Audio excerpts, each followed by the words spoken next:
Hi guys, video में बात करेंगे अदानी ग्रुप और मार्केट के बारे में। गाइस आज अदानी ग्रुप तो स्टेबल देखने को मिला, ज़्यादा कुछ प्रेशर नज़र नहीं आया।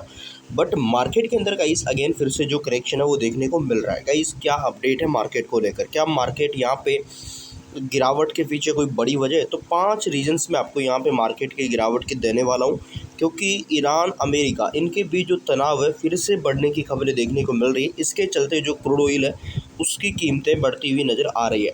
तो क्या अपडेट है, क्या न्यूज़ है अदानी ग्रुप को लेकर भी, वो सब आज हम इस सिंगल वीडियो में यहाँ पे डिकोड करेंगे। सो इम्पोर्टेंट गाइस कि अगर आप चैनल पे नए हैं तो गाइस सब्सक्राइब कर सकते हैं।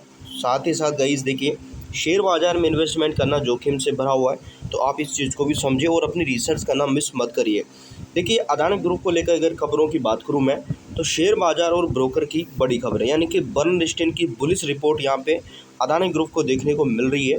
देखिए वैश्विक वित्तीय फर्म बर्नस्टीन ने आज अदानी ग्रुप की कानूनी चुनौतियों से उबर कर अब से पहले कई अधिक यहाँ पे मजबूत स्थिति में है। उन्होंने अदानी पोर्ट्स के लिए अपने हिसाब से और अदानी पावर के लिए अपने हिसाब से जो लक्ष्य हैं वो निर्धारित यहाँ पे करे हैं। अदानी पावर की रेटिंग में सुधार उन्होंने किया है। क्रेडिट रेटिंग एजेंसी इकरा रेटिंग ने आज यहाँ पे अदानी पावर की लॉन्ग टर्म बैंकिंग सुविधाओं को डिस्पैच यानी कि एनसीडीएस की रिपोर्ट को अपग्रेड करके इकरा ने AA+ यहाँ पे स्टेबल कर दिया है। निफ्टी का टॉप परफॉर्मेंस देखा जाए तो गाइस अदानी इंटरप्राइजेस देखने को मिल रहा है, यानी कि 2026 में अब तक 34% से अधिक मजबूती इसमें देखने को मिली है, जिससे ये NSE की निफ्टी 50 इंडेक्स में इस साल का सबसे बेहतरीन प्रदर्शन करने वाली कंपनियों में से एक भाई ये रही है। क्योंकि पिछले 1 साल में अगर देखा जाए तो मार्केट ने किस तरीके से यहाँ पे लोगों को हवा टाइट करी आपको भी पता है। देखिए अदालती और कानूनी राहत अदानी ग्रुप को मिलते हुए नजर आई। सुप्रीम कोर्ट का बड़ा फैसला, यानी कि भारत के सर्वोच्च न्यायालय यानी कर्नाटक की बिजली कंपनियों की याचिका को खारिज कर दिया है। कोर्ट ने आदेश दिया है कि इन कंपनियों को अदानी पावर के 1005 करोड़ के बकाया बिलों का भुगतान 45 दिनों के भीतर यहाँ पे करना पड़ेगा। इसके साथ अमेरिकी केस का असर, यानी कि अमेरिकी अदालत द्वारा पिछले दिनों धोखाधड़ी और रिश्वतखोरी के आरोपों को भी पूरी तरह से खारिज करने के बाद आज निवेशकों का भरोसा बेहद मजबूत देखने को मिल रहा है, जिससे ग्रुप के लिए वैश्विक स्तर पर फंड जुटाना अब आसान होता हुआ नजर आ रहा है। इसके बाद इंफ्रास्ट्रक्चर और विस्तार योजनाएं, तो विनिजियम पोर्ट फेज 2, तो केरल के विनिजियम पोर्ट के दूसरे चरण का काम तेजी से आगे बढ़ रहा है। इसकी क्षमता लगभग 5.7 मिलियन TUS तक बढ़ाने के लिए कुल निवेश को लगभग 30,000 करोड़ रुपए तक पहुंचाया जा रहा है, जिससे हजारों नए रोजगार भी यहाँ पे पैदा हो सकते हैं। बड़ी संस्थागत निवेशकों की वापसी यहाँ पे अदानी ग्रुप में नजर आ रही है, जिसमें ग्लोबली जो फंड्स है। देखिए अमेरिकी विवाद सुलझने के बाद से वैश्विक निवेशकों जैसे कि गोल्डमैन सैक्स है, कैपिटल ग्रुप है, SBI फंड मैनेजमेंट है, अदानी ग्रुप के शेयरों में अपनी हिस्सेदारी तेजी से बढ़ाने का काम यहाँ पे कर सकते हैं, ऐसा यहाँ पे नज़र आ रहा है। सफल यानी कि 15,000 करोड़ का QIB अदानी इंटरप्राइजेस ने हाल ही में अपने 15,000 करोड़ की क्वालिफाई इंस्टीट्यूशनल प्लेसमेंट यानी कि QIB को सफलतापूर्वक बंद किया, जिससे निवेशकों के 3.5 गुना अधिक रिस्पॉन्स मिला था।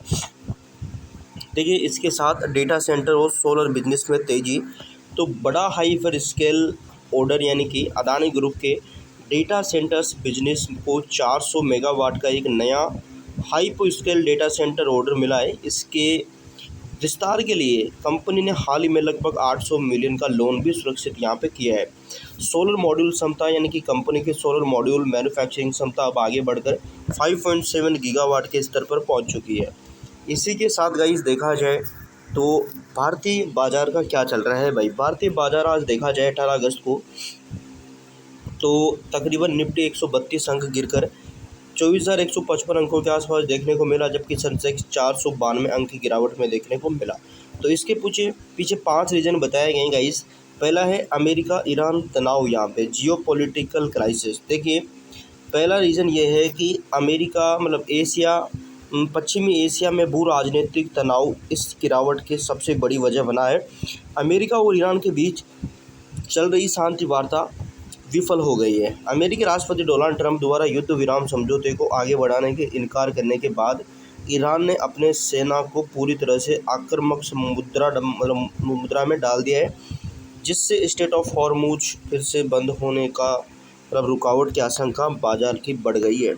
इसके बाद कच्चे तेल की कीमतों में उछाल, तो तनाव के कारण अंतर्राष्ट्रीय बाज़ारों में ब्रेंट क्रूड की जो कीमत है वो 91 यानी $91 प्रति बैरल पर पहुंचती हुई नज़र आ रही है। भारत अपनी ज़रूरतों का 80% कच्चा तेल भाई बाहर से आयात करता है, तो भारत में महंगाई बढ़ सकती है। इसके बाद आईटी शेयरों में भारी बिकवाली, तो आज के दिन देखा जाए आईटी सेक्टर पर गाइस यहाँ पे असर पड़ता हुआ देखने को मिल रहा है। आईटी सेक्टर में वोलेटिलिटी नज़र आई है।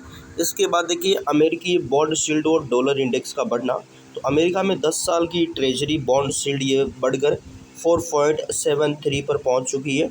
बॉन्ड शील्ड बढ़ने का मतलब है कि विदेशी संस्थागत निवेशकों को बिना जोखिम के अमेरिका में अच्छा रिटर्न मिल रहा है, जिसके कारण वे भारतीय बाजार जैसे उभरते बाजारों पर पैसा निकालकर सुरक्षित अमेरिकी एसेट्स में लगा रहे हैं यहाँ पे। तो ये भी एक बड़ी दिक्कत है यहाँ पे।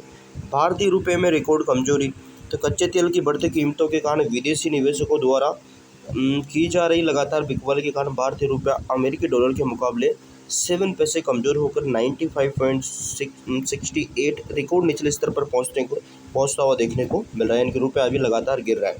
तो ये रीज़न है बाजार के पीछे, और इनके पीछे गाइस आप देखोगे अगर मार्केट में वोलेटिलिटी रहती है तो फिर अदानी ग्रुप जैसी कंपनियां, अदानी ग्रुप जैसे बड़े ग्रुप में भी हमें वोलेटिलिटी देखने को मिल सकती है।